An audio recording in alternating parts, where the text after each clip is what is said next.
आपण थेट संसदेत जाऊयात। पंतप्रधान नरेंद्र मोदी तिथे पोहोचतात आणि आज ऐतिहासिक दिवस आहे। लोकसभा अध्यक्षांची निवड प्रक्रिया आज पार पडणार आहे। मतदानाच्या माध्यमातून लोकसभेचे अध्यक्ष निश्चित केले जातील। प्रत्येक पक्षाने आपापल्या खासदारांना या निवडणुकीसाठी व्हिप बजावलेला आहे।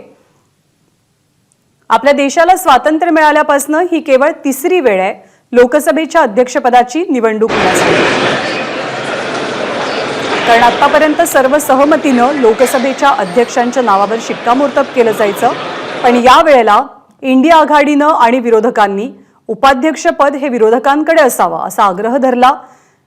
त्यांच्या मागणीवरती नीट तोडगा निघू शकला नाही आणि म्हणूनच काल काँग्रेसने आणि विरोधी पक्षांनी लोकसभेच्या अध्यक्षपदाच्या निवडणुकीत काँग्रेसचा उमेदवार उभा करायचंही ठरवलं। त्यामुळे ओम बिर्ला विरुद्ध के सुरेश अशी आजची लढत पाहायला मिळणार आहे।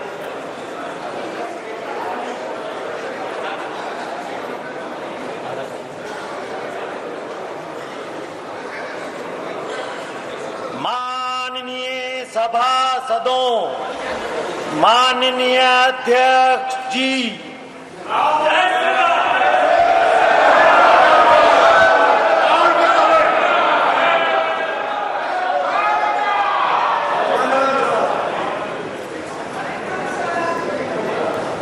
Honorable members, माननीय सदस्यगण, General will now call महासचिव जी आप उन सदस्यों के नाम or affirmation.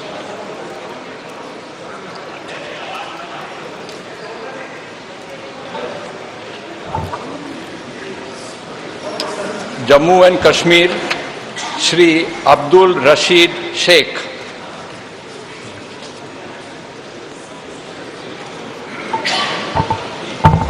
Kerala Shri Shashi Tharoor. Punjab Shri Amritpal Singh. West Bengal Shri SK Nurul इस्लाम।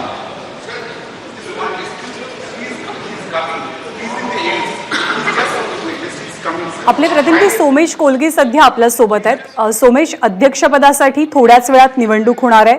मतदान प्रक्रिया नेमकी कशी असेल?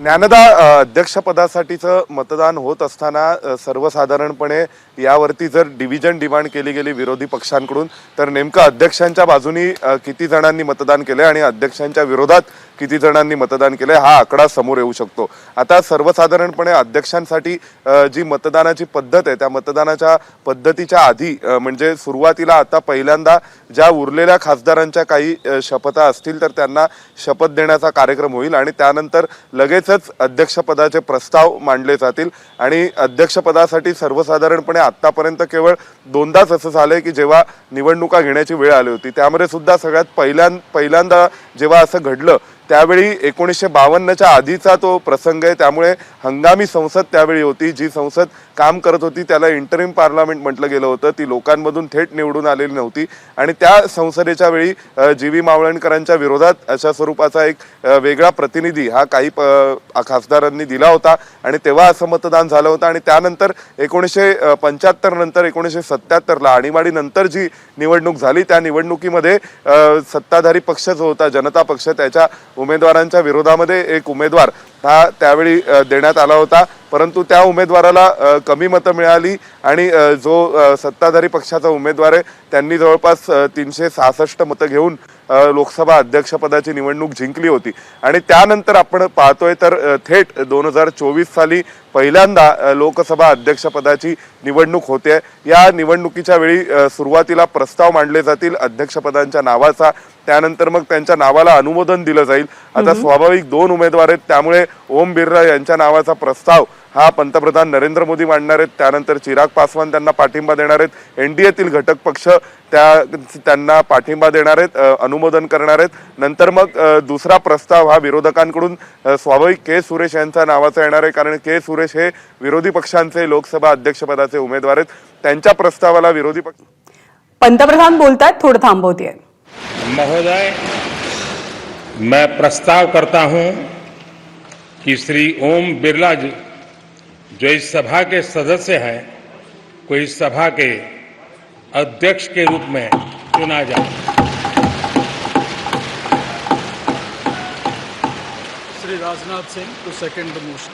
महोदय, आपकी अनुमति से माननीय प्रधानमंत्री जी द्वारा प्रस्तुत प्रस्ताव का मैं समर्थन करता हूं।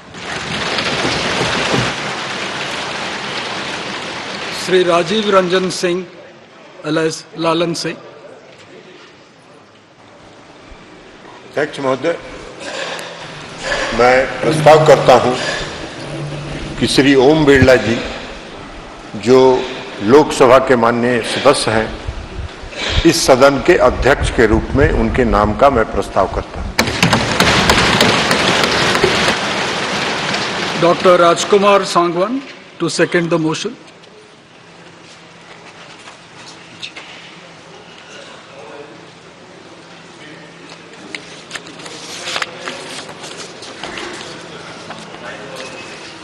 चल रहा है।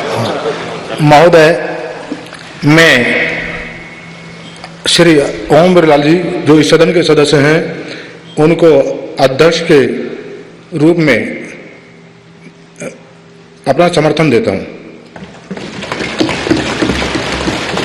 Sri Jitan Ram Majhi.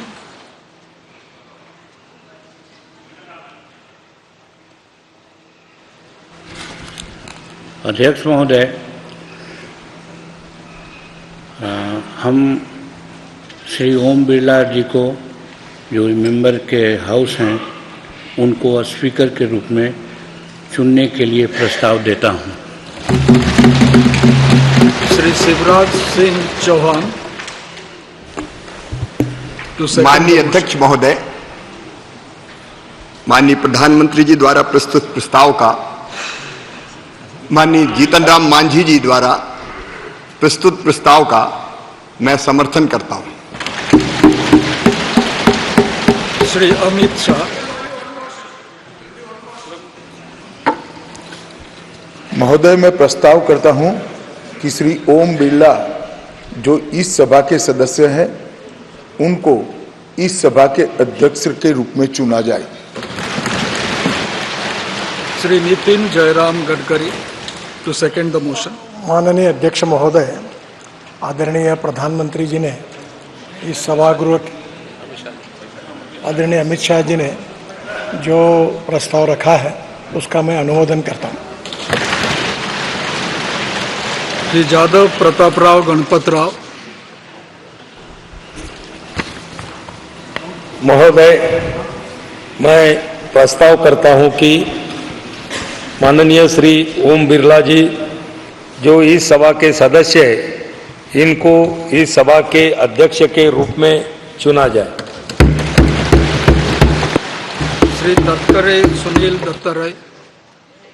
I support a motion move by Pratap Rao Jadhav. Shri Chirag Paswan. महोदय, मैं प्रस्ताव करता हूं कि श्री ओम बिरला जी जो इस सभा के सदस्य हैं, को इस सभा के अध्यक्ष के रूप में चुना जाए। Shri Jayant Basumatary to second the motion.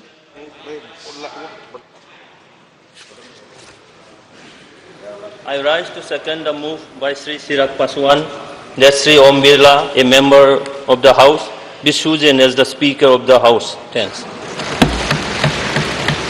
Sri H.D. Kumaraswamy. I propose Sri Om Birla ji for the Speaker elections. Sri Balashwari Vallavaneni. As a Speaker of this House. Sri Kinjarapu Ram Mohan Naidu. माननीय अध्यक्ष महोदय, मैं ओम बिरला जी को जो इस सदन के सदस्य हैं, उनको अध्यक्ष के रूप में चुना जाए, ये प्रस्ताव मैं रखता हूं। श्री लघु Krishna Devarayalu.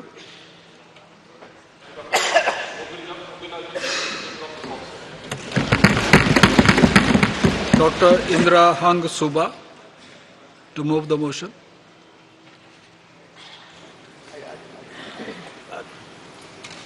I rise to move the motion that Sri Om Birla, a member of this House, be chosen as the Speaker of this House. Sri Fani Bhushan Chaudhary to second the motion. So, Speaker sir, I second the motion. Shrimati Anupriya Patel. अध्यक्ष महोदय, मैं प्रस्ताव करती हूं कि श्री ओम बिरला जी जो इस सभा के सदस्य हैं उनको इस सभा के अध्यक्ष के रूप में चुना जाए। श्री किशन पाल। श्री कृष्ण पाल। महोदय, मैं इसका समर्थन करता हूं। Shri Arvind Ganpat Sawant to move the motion.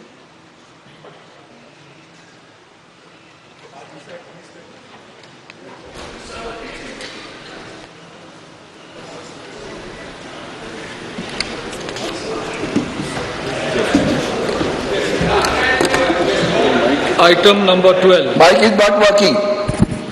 Sir, Honorable Chairman, sir, that Shri Kodikunil Suresh, a member of this House, be chosen as the Speaker of the House, sir.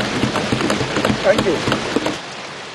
Shri N.K. Premchandran to second Sir, the motion. I second the motion moved by my letter friend Shri Anand Saran to nominate Shri K. Suresh as the Speaker. Anand Bhadoria to move the motion.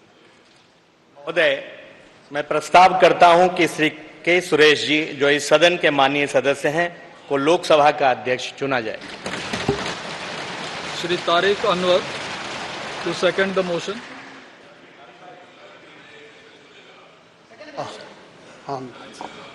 महाशय, जो प्रस्ताव अभी रखा गया है के सुरेश जी के लिए, उनको सदन का अध्यक्ष चुना जाए, मैं उसका समर्थन करता हूँ। Shrimati Supriya Sule.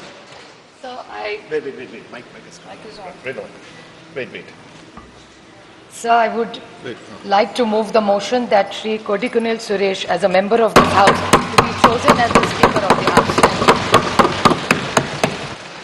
Shrimati कानीमोड़ी Karunanidhi. Sir, I second the motion moved by Supriya Suleji to choose Kodikunil Suresh as the Speaker of the House. Dr. Virendra Kumar to move the motion.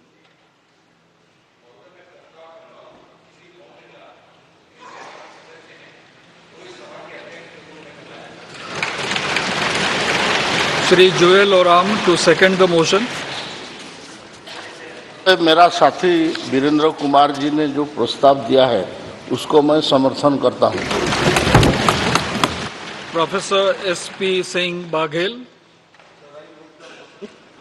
That Shri Om Birla, the member of this House, be chosen as a Speaker of this House. Shri Pankaj Chaudhary to second the motion.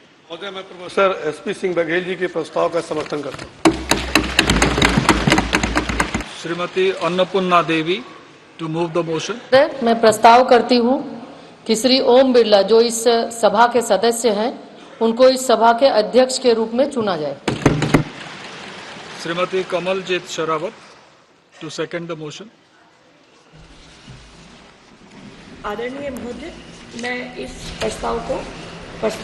प्रस्ताव को second करती हूँ। I now put the motion moved by Shri Narendra Modi and seconded by Shri Rajnath Singh to the vote of the House. The question is that Shri Om Birla, a member of this House, be chosen as the Speaker of this House. Those in favor may say aye. Aye. Those against may say no. No. I think the ayes have it. The ayes have it.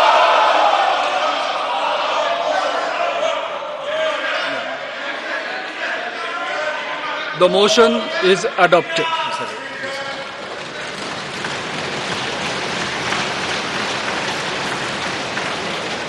Shri Om Birla is declared elected as the Speaker of this House. Since the first motion moved by Shri Narendra Modi has been adopted, the motions moved thereafter have become infructuous. I invite Shri Om Birla to occupy the chair.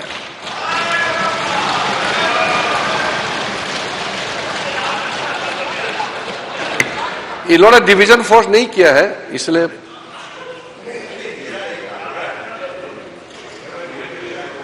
We have already crossed that stage. I invite Sri Om Birla to come up and occupy the chair.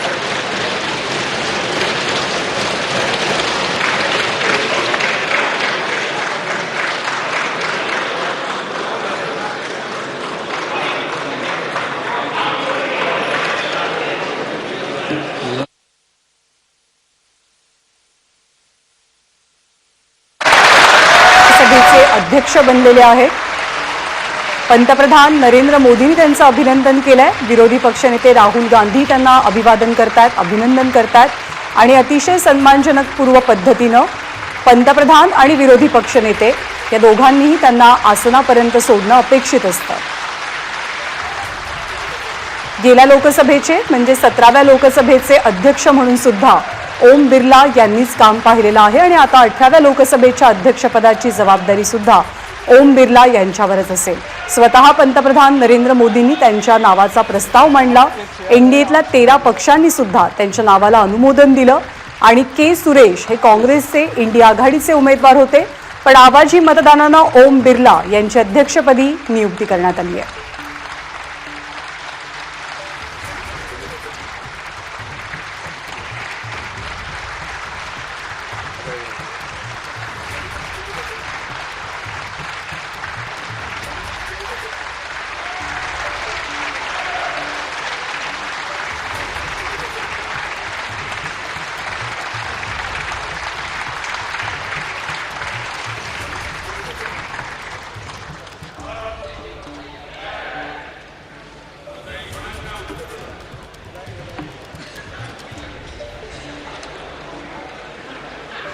Shri Kiren Rijiju. Honorable Speaker, sir, before the business could begin, I would like to thank Shri Bhartuhari Mehtab, who has discharged his duties as Speaker pro tem. He has completed entire proceedings of oath and affirmation very smoothly within 2 days until the election of the Honorable Speaker this morning. I profusely thank him on behalf of the government and Honorable Prime Minister also. I also thank the panel of chairpersons for their valuable contribution. I also thank the Secretary General of Lok Sabha and staff of Lok Sabha Secretariat who have completed the work within the time frame under the guidance of the Speaker pro tem and the panel of chairpersons. On behalf of the entire House, I thank all of them. Once again, I thank all the honorable members for your cooperation. माननीय प्रधानमंत्री जी,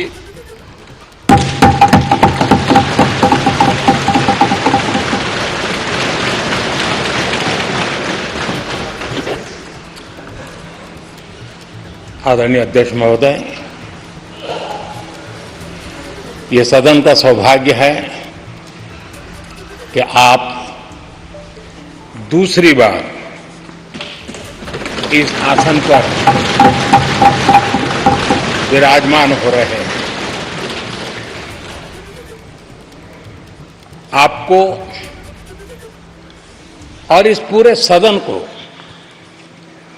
मेरी तरफ से मैं बहुत बहुत बधाई देता हूं।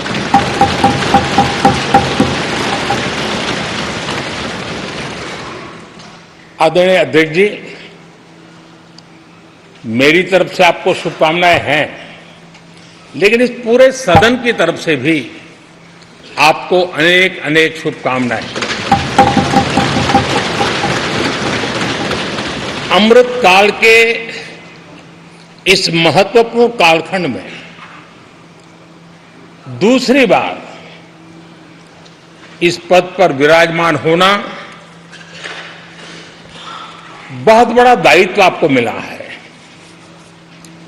और आपका 5 वर्ष का अनुभव और आपके साथ हम लोगों का 5 साल का अनुभव, हम सबका विश्वास है कि आप आने वाले 5 साल हम सबका मार्गदर्शन भी करेंगे और देश की आशा अपेक्षाएं पूर्ण करने के लिए ये सदन अपना दायित्व निभाने में आपकी बहुत बड़ी भूमिका रहेगी। आदरणीय अध्यक्ष जी, हमारे शास्त्रों में कहा गया है कि विनम्र और व्यवहार कुशल व्यक्ति सफल सहज रूप से होता है, और आपको तो उसके साथ साथ एक मीठी मीठी मुस्कान भी मिली हुई है। आपके चेहरे को ये मीठी मीठी मुस्कान पूरे सदन को भी प्रसन्न रखती है। मुझे विश्वास है आप हर कदम पर नए प्रतिमान, नए कीर्तिमान गढ़ते आए हैं। 18वीं लोकसभा में स्पीकर का कार्यभार दूसरी बार संभालना ये अपने आप में एक बड़ा नया रिकॉर्ड बनते हम देख रहे हैं। श्री बलराम जाखड़ जी वो पहले ऐसे अध्यक्ष थे जिन्होंने 5 साल कार्यकाल पूरा करके फिर दोबारा उनको स्पीकर बनने का अवसर मिला था। उसके बाद आप हैं जिन्हें 5 साल पूर्ण करने के बाद दोबारा इस पद पर हासिल होने का अवसर मिला। गत 20 साल का एक ऐसा कालखंड रहा है कि ज्यादातर स्पीकर या तो उसके बाद चुनाव नहीं लड़े हैं या तो जीत करके नहीं आए हैं। आप समझ सकते हैं कि स्पीकर का काम कितना कठिन है कि उसके लिए दोबारा जीतना मुश्किल हो जाता है, लेकिन आप जीत करके आए हैं, इसके लिए एक नया इतिहास आपने गढ़ा। आदरणीय अध्यक्ष जी, इस सदन में ज्यादातर हमारे सभी माननीय सांसद आपसे परिचित हैं, आपके जीवन से भी परिचित है।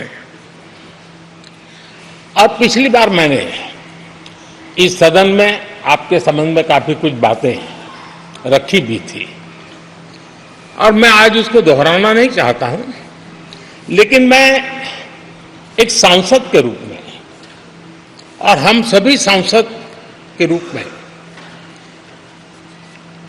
आप जिस प्रकार से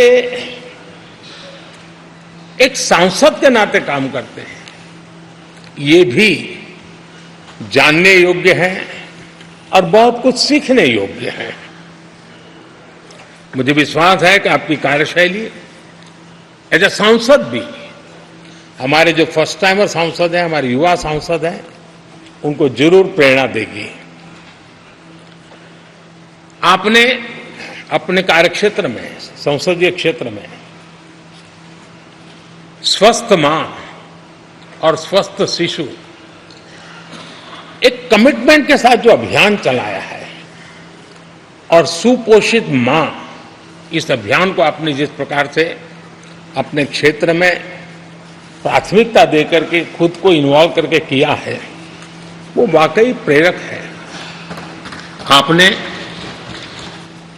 कोटा के ग्रामीण क्षेत्रों में हॉस्पिटल ऑन व्हील्स, ये भी एक मानव सेवा का उत्तम काम, जो राजनीतिक कामों के सिवाय करने वाले कामों में आपने चुना है, वो भी अपने आप में गांव-गांव लोगों को स्वास्थ्य सेवाएं पहुंचाने में मदद कर रहा है।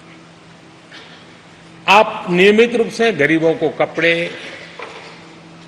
कंबल, मौसम के अनुसार छाता की जरूरत है छाता, जूते, ऐसी अनेक सुविधाएं समाज के आखिरी तबके के जो लोग हैं उनको खोज करके पहुंचाते हैं। खेलों में प्रोत्साहन देना आपके क्षेत्र के युवकों में, ये आपने एक प्राथमिकता के रूप से काम उठाया है। आपके पिछले कार्यकाल में 17वीं लोकसभा में मैं कहता हूं कि संसदीय इतिहास का वो स्वर्णिम कालखंड रहा है। आपकी अध्यक्षता में संसद में जो ऐतिहासिक निर्णय हुए हैं, आपकी अध्यक्षता में सदन के माध्यम से जो सुधार हुए हैं, ये अपने आप में एक सदन की भी और आपकी भी विरासत है। और भविष्य में 70वीं लोकसभा के संबंध में जब विश्लेषण होंगे, उसके विषय में लिखा जाएगा तो भारत के भविष्य को नई दिशा देने में आपकी अध्यक्षता वाली 70वीं लोकसभा की बहुत बड़ी भूमिका रही है।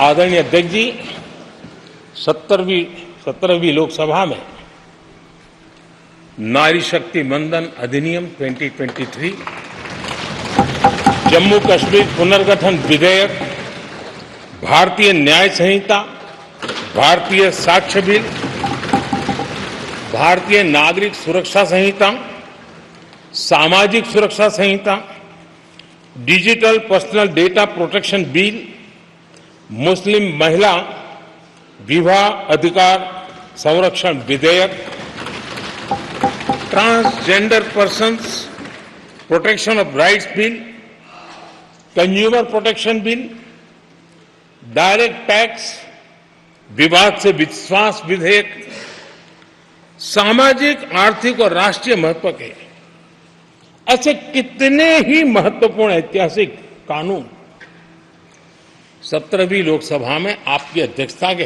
अंदर इस सदन ने पारित किए हैं और देश के लिए एक मजबूत नींव बनाई है। जो कार्य आजादी के 70 साल में नहीं हुए, आपकी अध्यक्षता में इस सदन ने इसको करके दिखाया। आदरणीय अध्यक्ष जी, लोकतंत्र की लंबी यात्रा में कई पड़ाव आते हैं। कुछ अवसर ऐसे होते हैं जब हमें कीर्तिमान स्थापित करने का सौभाग्य मिलता है। 17वीं लोकसभा में उपलब्धियां, मुझे पूरा विश्वास है देश आज भी और भविष्य में उसका गौरव करेगा। आज देश अपनी आकांक्षाओं की पूर्ति के लिए भारत को आधुनिक बनाने की दिशा में जब हर तरह से प्रयास हो रहे हैं, मैं मानता हूं कि ये नया संसद भवन भी अमृतकाल के भविष्य को लिखने का काम करेगा और वो भी आपकी अध्यक्षता में। नए संसद भवन में हम सबका प्रवेश आपकी ही अध्यक्षता में हुआ और आपने संसदीय कार्यप्रणाली को प्रभावी और जिम्मेदार बनाने का कई महत्वपूर्ण फैसले लिए हैं और इसलिए लोकतंत्र को मजबूती देने में मदद मिली है। लोकसभा में हम पेपरलेस डिजिटल व्यवस्था से आज काम कर रहे हैं। पहली बार आपने सभी माननीय सांसदों को ब्रीफिंग के लिए एक व्यवस्था खड़ी की। इससे सभी माननीय सांसदों को भी आवश्यक रेफरेंस मटेरियल मिला। उसके कारण सदन की चर्चा अधिक पुष्ट हुई और ये आपका एक अच्छा इनिशिएटिव था जिसने सांसदों में भी विश्वास पैदा किया। हाँ, मैं भी कुछ कह सकता हूं, मैं भी अपने तर्क दे सकता हूं, तो एक आपने अच्छी व्यवस्था को विकसित किया है। आदरणीय अध्यक्ष जी, G20 भारत की सफलता के एक महत्वपूर्ण पृष्ठ है। लेकिन बहुत कम चर्चा हुई है, वो है P20। और आपके नेतृत्व में G20 देशों के जो पीठासीन अधिकारी हैं, स्पीकर्स हैं, उनका सम्मेलन आपकी अध्यक्षता में हुआ। और अब तक P20 के जितने सम्मेलन हुए उसमें ये ऐसा अवसर था कि दुनिया के सर्वाधिक देश आपके निमंत्रण पर भारत आए और बहुत ही उत्तम प्रकार के निर्णय उस समिट में हुए और उसने विश्व में भारत की लोकतंत्र की जो प्रतिष्ठा है उसको गौरव देने में बहुत बड़ा रोल अदा किया है। आदरणीय अध्यक्ष जी, ये हमारा भवन ये सिर्फ 4 दीवारें नहीं है। हमारा ये संसद 140 करोड़ देशवासियों की आशा का केंद्र है।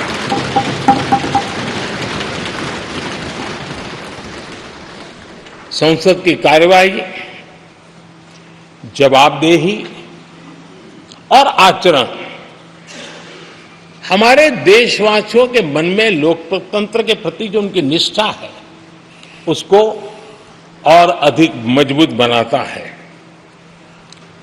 आपके मार्गदर्शन में 17वीं लोकसभा उसकी प्रोडक्टिविटी 25 साल के हाईएस्ट लेवल पर 97% रही और इसके लिए सब माननीय सदस्य तो अभिनंदन के अधिकारी हैं, लेकिन आप विशेष अभिनंदन के अधिकारी हैं। कोरोना जैसे मुश्किल कालखंड में आपने हर सांसद से व्यक्तिगत फोन पर बात करके उनका हाल पूछा। कहीं किसी सांसद की बीमारी की खबर आई तो आपने सदन के अध्यक्ष के नाते व्यक्तिगत रूप से उसकी चिंता की और वो सभी दल के सांसदों से जब मुझे सुनने को मिलता था मुझे बड़ा गर्व होता था कि जैसे आप इस सदन के परिवार के मुखिया के रूप में उस कोरोना कालखंड में भी व्यक्तिगत चिंता करते थे।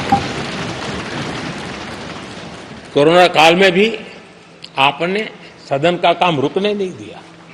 सांसदों ने भी आपके हर सुझाव को सर आंखों पे चढ़ाया। किसी को ऊपर बैठने के लिए कहा तो वो वहां जाके बैठा, किसी को दूसरे जगह पे जाके बैठने के लिए कहा तो वो भी बैठा, लेकिन देश के काम को किसी ने रुकने नहीं दिया। लेकिन आपने ये जो फैसले किए उसका परिणाम है कि हम उस कठिन कालखंड में भी कार्य कर पाए। और एक खुशी की बात है कि कोरोना काल में सदन ने 170% प्रोडक्टिविटी, ये अपने आप में दुनिया के लिए एक बहुत बड़ी खबर है। आदरणीय अध्यक्ष जी,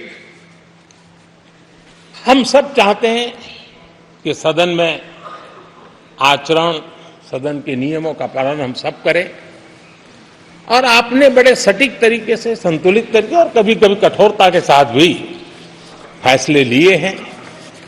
मैं जानता हूं कि ऐसे निर्णय आपको पीड़ा भी देते हैं, लेकिन सदन की गरिमा और व्यक्तिगत पीड़ा के में आपने सदन की गरिमा को पसंद किया और सदन की परंपरा को बनाने का प्रयास किया। ये साहसपूर्ण काम के लिए भी आदरणीय अध्यक्ष जी आप अभिनंदन के अधिकारी हैं। मुझे विश्वास है आदरणीय अध्यक्ष जी आप तो सफल होने ही वाले हैं, लेकिन आपकी अध्यक्षता में यह 18वीं लोकसभा भी बहुत सफलतापूर्वक देश के नागरिकों के सपनों को पूर्ण करेगी। मैं फिर एक बार आपको इस महत्वपूर्ण दायित्व के लिए और देश को विकास की नई ऊंचाइयों पर ले जाने वाले इस सदन की अध्यक्षता के लिए हृदय से बहुत बहुत शुभकामनाएं देता हूं, बहुत बहुत बधाई देता हूं। श्री राहुल गांधी जी,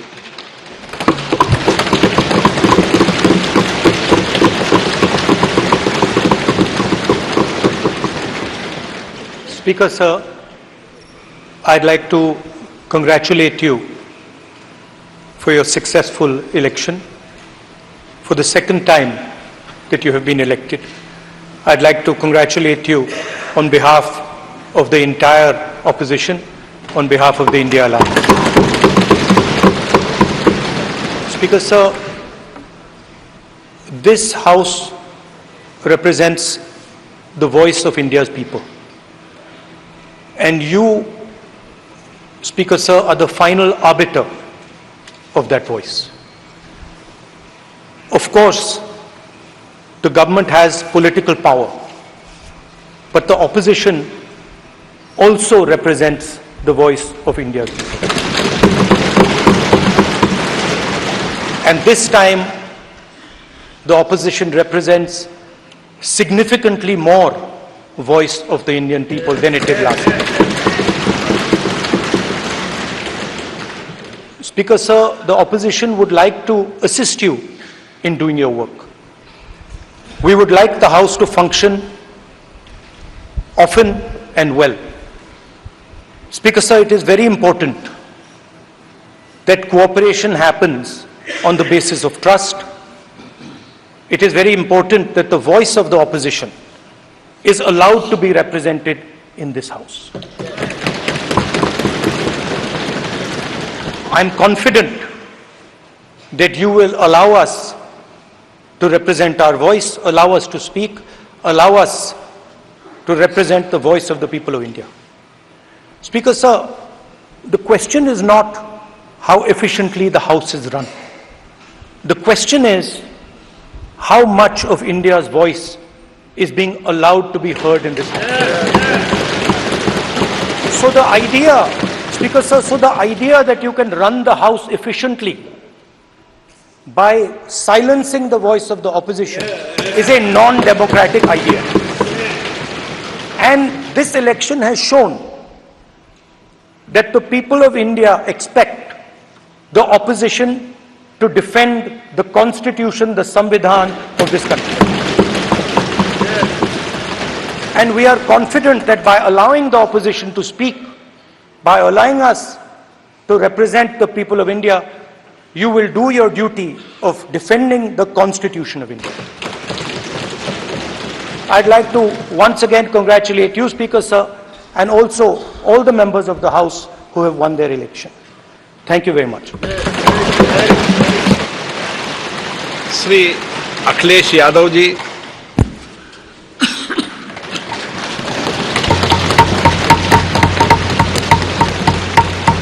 लोकसभा के नवनिर्वाचित अध्यक्ष जी को मैं बहुत बहुत बधाई और शुभकामनाएं देना चाहता हूं। जहां प्रधानमंत्री जी और हमारे साथी लीडर ओपोजिशन ने आपको बधाई दी है, वहीं मैं भी उनसे जुड़ करके आपको बधाई देना चाहता हूं। आप इस सदन के स्पीकर दोबारा चुने गए हैं। आपके पास 5 साल का जहां अनुभव रहा है, वहीं आपके पुराने और नए सदन का भी आपको अनुभव रहा है। मैं अपनी तरफ से, अपने साथ के सभी सदस्यों की तरफ से बहुत बहुत बधाई और शुभकामनाएं देता हूं। जिस पद पर आप